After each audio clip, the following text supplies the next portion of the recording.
But right now, getting from point A to point B, something that's so routine for many of us, we don't really even dwell on it. But if you take a moment and look around, you realize just how far transportation has come.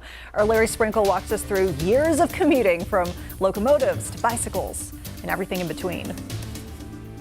They call it the museum that moves you, the North Carolina Transportation Museum, just outside of Salisbury in the town of Spencer, North Carolina. We have trains. We're known for trains because we're on a former railroad site, but we also have airplanes, automobiles, trucks, bicycles at times, just every form of inland transportation we try to focus on and highlight here so that people have an understanding of how people moved throughout the state and then beyond. This building is from 1905, over 90,000 square feet, over 2 football fields of every kind of transportation imaginable here at the North Carolina Transportation Museum.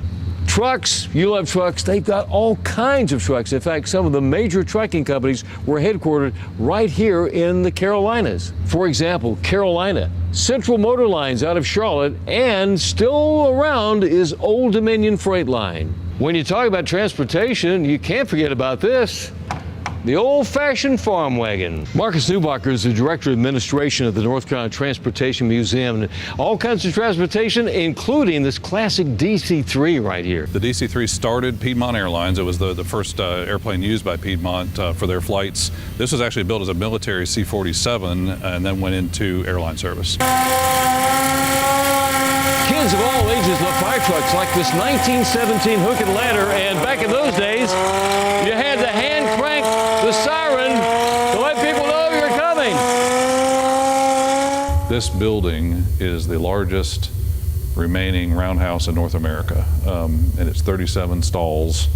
The roundhouse is where minor repairs would be done, routine repairs to locomotives. They would come in off the road. We're on a turntable here at the North Carolina Transportation Museum near the roundhouse. Describe this: a train would pull on this track and... That's right, they would turn it around if they needed to just change the position of it or go in and out of these bays to be serviced. And people can ride this, $1 to ride a turntable. Something else you'll see, the original replica of the Wright Flyer that flew from Kitty Hawk in 1903 with the Wright brothers. The Wright Flyer was what they put together to fly for the first time once, the birth of aviation. So North Carolina, Kitty Hawk is where that happened. Have a seat, have a meal, play some cards. It's just like home.